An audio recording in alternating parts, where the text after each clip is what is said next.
Vamos a continuar con el movimiento plano y vamos a hablar ahora de la polar fija y la polar móvil. Decíamos que el centro instantáneo de rotación era un punto del plano sobre el que se movía la sección del sólido que estamos estudiando, en el cual solo había giro, no había ninguna velocidad lineal. O sea que en un punto, en cada instante, en un punto común al plano móvil, que podemos considerar asociado a la sección, y al plano fijo, en ese punto común, sobre ese punto, la sección gira únicamente, no se desplaza. De tal manera que en el siguiente punto, centro instantáneo de rotación, cuando coincida este punto del plano móvil, que es el centro instantáneo de rotación, en el plano móvil coincida con el punto del plano fijo, volverá a girar siguiendo un movimiento de rodadura de la polar móvil asociada al plano móvil sobre la polar fija asociada al plano fijo. O sea que de tal manera que esa rodadura, esa coincidencia de los puntos sucesivos centros instantáneos de rotación me va a permitir, al ir coincidiendo, definir perfectamente el movimiento. Vamos a ver cómo calculamos las ecuaciones de la polar móvil y la polar fija. Habíamos dicho que el centro instantáneo de rotación se caracterizaba porque su velocidad, si llamamos c al centro instantáneo de rotación, su velocidad es nula. Luego entonces, si partimos de un punto O, respecto del cual conocemos su velocidad y conocemos la velocidad angular, la velocidad lineal y la velocidad angular, como teníamos aquí definido,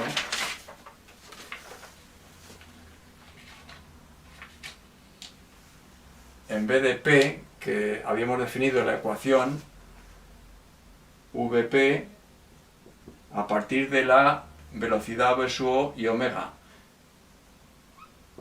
de esta manera. OP, vector que va de O a P.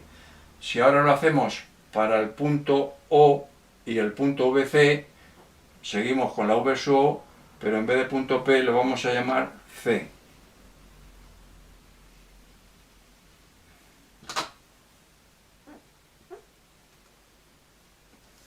C, centro instantáneo de rotación. Vamos a borrar estas componentes o coordenadas de C en el sistema fijo, porque ahora vamos a utilizar las del sistema móvil, porque ya dijimos que la curva asociada al plano móvil es la polar móvil.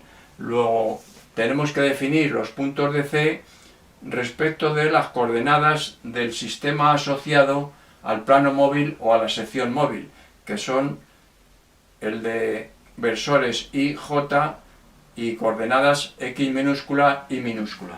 Ese es el sistema móvil.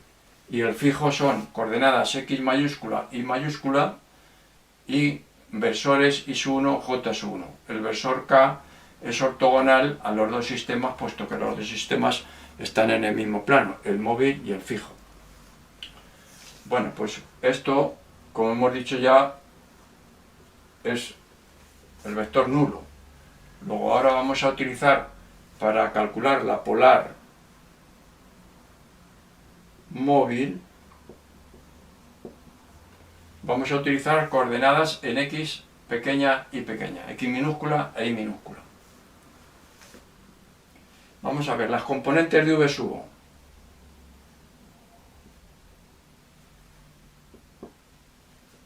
Es V sub O X por I sub 1 más V sub O y aquí utilizamos mayúsculas porque estamos calculando las componentes de V sub O respecto al sistema I sub 1, J sub 1. V sub O X ¿A quién es igual? Si las componentes de O en el sistema fijo son x u o e y su o, pues será la derivada de x u o respecto de t, v sub o y igual a la derivada de y sub o respecto de t, y omega, que será igual a omega por k, igual a la derivada del ángulo θ, si θ es el ángulo que forma el eje x solidario con el plano móvil o la sección móvil, el ángulo que forma ese eje con el de las x mayúsculas, el del plano fijo o del sistema de coordenadas fijo.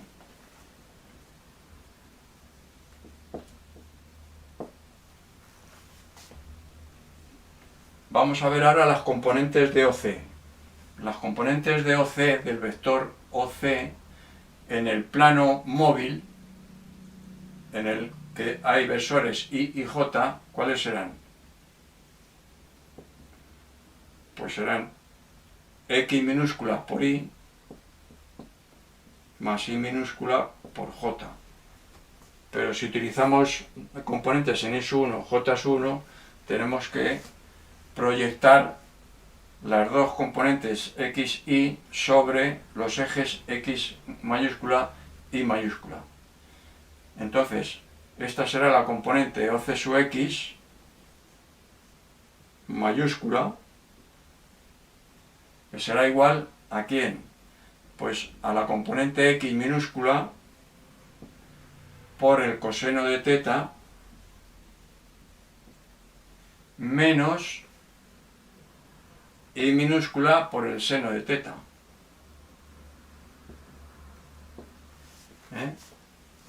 Este por el coseno, que es este segmento, menos este, que es el I por el seno. Y eso me da OC sub x. Y OC sub I, voy a poner aquí OC sub x por I sub 1 más OC sub I por J sub 1. Y OC sub I, ¿a quién será igual? Pues será igual a la x por el seno de θ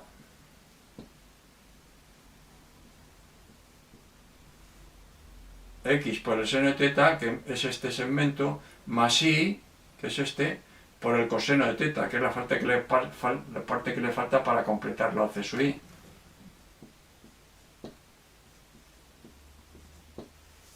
Bueno, yo he puesto ya previamente que este ángulo es θ como este, por ortogonalidad de los lados del ángulo, ¿no?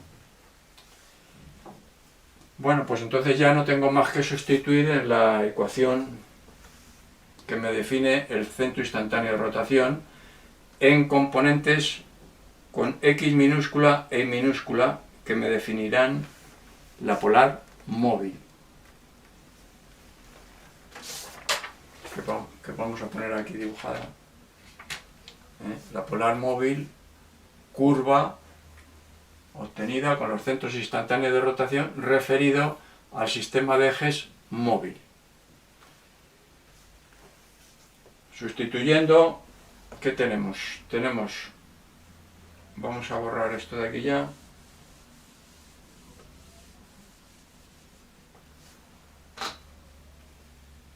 La V sub O x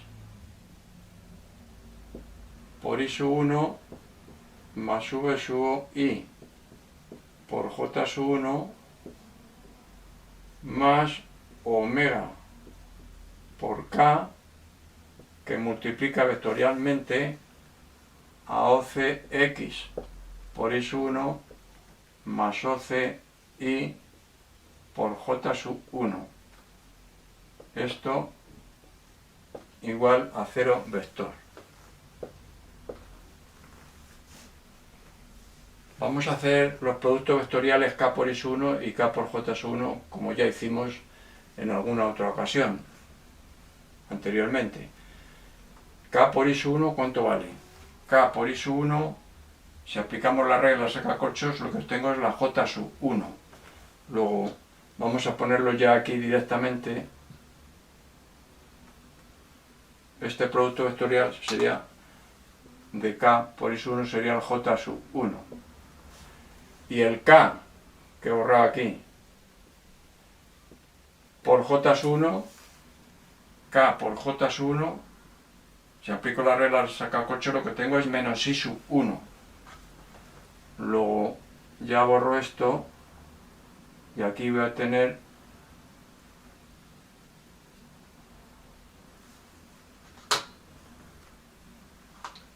menos I sub 1. Voy a ponerlo más cerca.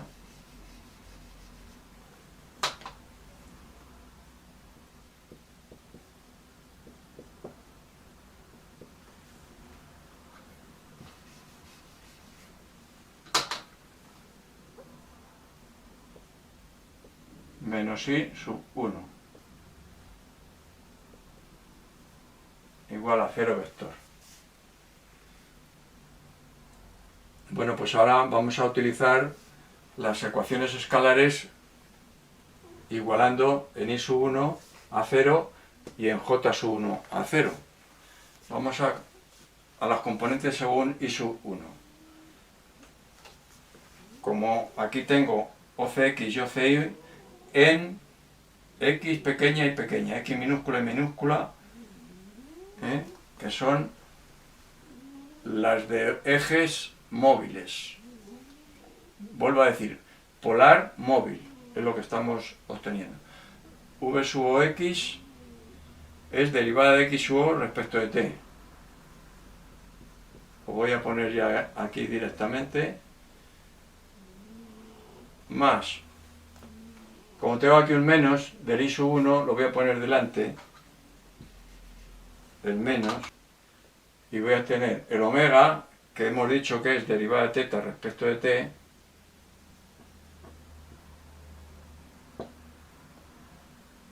por OC sub i. OC sub i. ¿Cuánto vale OC sub i? Lo tenemos aquí. X seno teta más I coseno de teta.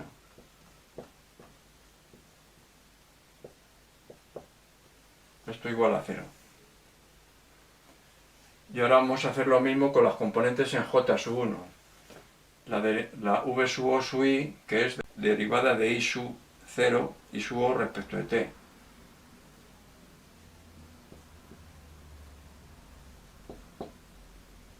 Más omega, que es derivada de teta respecto de t. Voy a quitar esto.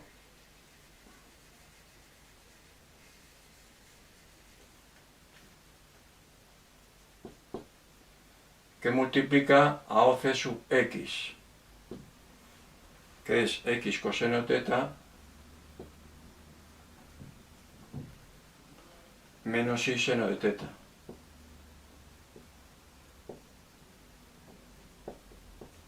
Y esto igual a 0. Bueno, pues ahora ya voy a hacer lo siguiente. Voy a multiplicar por diferencial de t, puesto que lo que tengo que hacer es eliminar el tiempo, para obtener una curva, función de un parámetro, en este caso vamos a utilizar el parámetro teta, voy a obtener una curva en x en y función del parámetro teta, y elimino el tiempo, y esa curva será la polar móvil. Vuelvo a poner aquí, polar móvil. Pues multiplico por diferencial de t y divido por diferencial de teta, con lo cual este se me va y me va a quedar diferencial de x sub o partido por diferencial de teta, divido por diferencial de teta, igual el x seno teta y coseno teta lo paso al segundo miembro,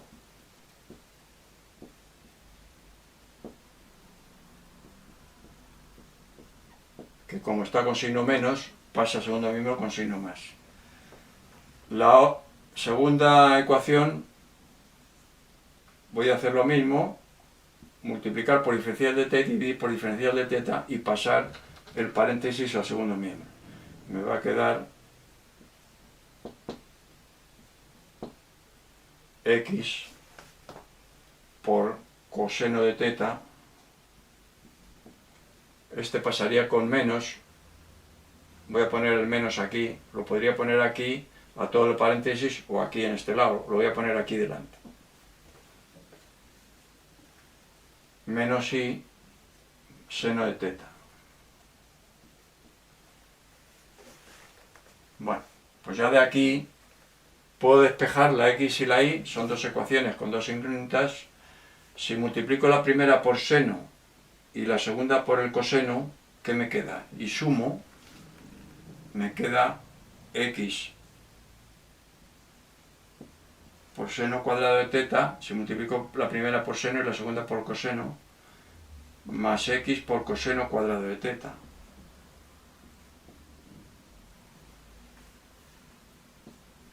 Y sumo. Y por seno, coseno, menos i, seno, coseno. Se me van a ir al sumar esta expresión y esta. Al sumarlas se me van a ir. Y me va a quedar aquí, puesto que la primera la multiplica por seno, derivada de x sub o respecto de θ por, he dicho por el seno, y estoy sumando, luego el signo de la i va a quedar de la derivada de i sub o menos derivada de i sub o respecto de θ, y esta la multiplicada por coseno. Esto es 1. Luego lo borro y me queda x igual a esa expresión. Si hacemos lo mismo ahora, en vez de multiplicar por seno la primera y por coseno la segunda, multiplicamos la primera por el coseno y la segunda por el seno y restamos, con lo cual me va a quedar y que va a sumar al seno cuadrado más el coseno cuadrado, que va a ser 1. Esta por coseno y restamos. Entonces me va a quedar derivada de x sub o respecto de θ por el coseno de θ, y ahora al restar se me van a ir estos dos en x y me va a quedar aquí la y que suma seno cuadrado más coseno cuadrado y estoy restando, luego me va a quedar más, al restar esta de aquella, este menos se va a convertir en más y estoy multiplicando por seno.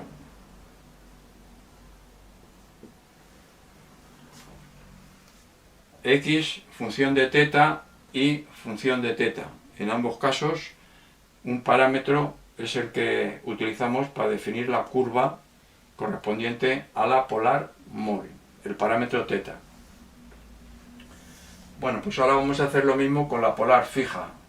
La polar fija va a ser más sencilla porque ahora OCX y OCY, en función de las coordenadas del sistema fijo, que es como tengo que calcularlo ahora con coordenadas en el sistema fijo, ¿cuánto vale OCX en el sistema fijo?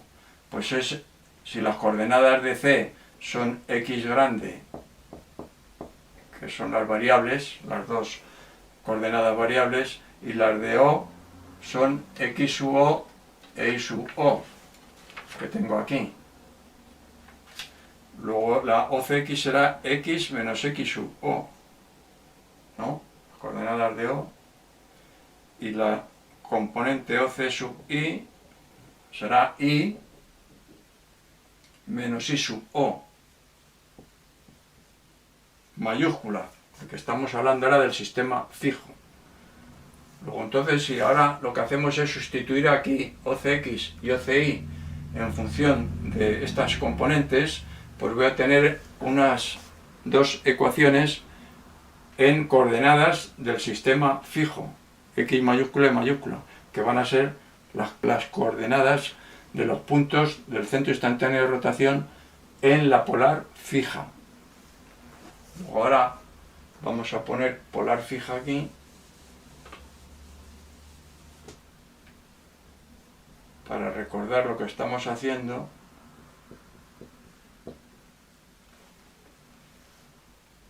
Esto lo vamos a quitar, esto también.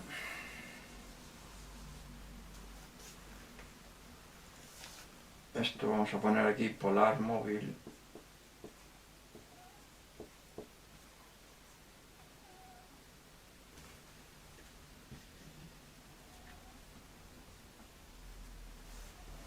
Y ahora vamos con la fija. Entonces, v sub o x va a ser igual que antes, la derivada de x sub o respecto de t, v sub y la derivada de... Vamos a ponerlo por y sub 1 más derivada de y sub o respecto de t por j sub 1 más omega, que es derivada de teta respecto de t, por ocx, que es x menos x sub 0 menos x sub o, por j sub 1 más oc sub i, que es y menos y sub o, por y sub 1. Lo vamos a poner, en vez de aquí en más, vamos a poner aquí el menos, correspondiente al menos y sub 1. Y esto igual a 0 vector. Bueno, pues entonces, igualando componentes como antes en y sub 1, j sub 1, me queda derivada de x sub 2 respecto de t menos y menos y sub o, estoy hablando en componentes en y sub 1, igual a 0. Y ahora la otra derivada de y sub o, me falta aquí la derivada de teta respecto de t.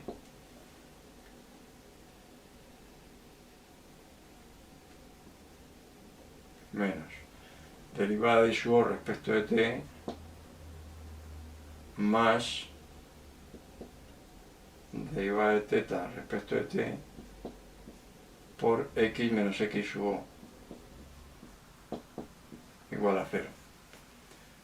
Bueno, pues si ahora despejamos de aquí la i mayúscula y la x mayúscula, multiplicamos por diferencial de t las dos para que desaparezca el tiempo y dividimos por diferencial de teta para utilizar como parámetro teta, pues vamos a hacerlo aquí. Me queda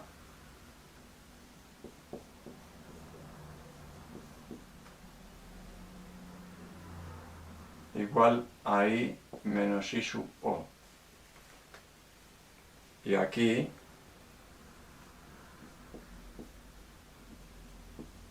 ya digo, multiplicamos por diferencial de t las dos y las dividimos por diferencial de teta, con lo cual me va a quedar derivada de x sub o respecto de teta, derivada de y sub 2 respecto de teta, y desaparece los factores de i menos y sub o y de x menos x sub o.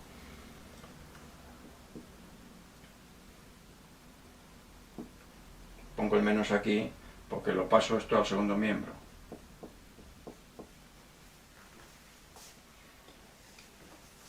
Si dejamos aquí la i mayúscula y la x mayúscula, pues entonces el i sub o pasa aquí sumando.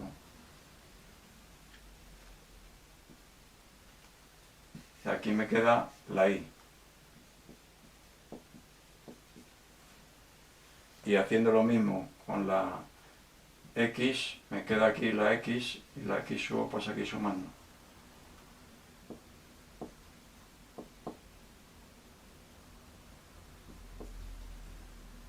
Y esta sería la ecuación de la polar fija. Como vemos, bastante más sencilla, no intervienen los senos y los cosenos como intervenía en la polar móvil. También podemos utilizar los procedimientos gráficos que comentábamos en la anterior pregunta. Cuando hablamos del centro instantáneo de rotación decíamos que también se podía obtener a partir de las velocidades de dos puntos de la sección o del plano móvil, uniendo las ortogonales a esas velocidades. En el caso de que fueran velocidades que no fueran paralelas, en ese caso, con conocer las trayectorias en cada instante de esas velocidades de dos puntos, conocíamos la posición del centro instantáneo de rotación de una manera gráfica o también analíticamente, se podía hacer. Y si eran paralelas las velocidades, necesitamos también conocer los módulos y los sentidos para obtener la posición del centro instantáneo de rotación.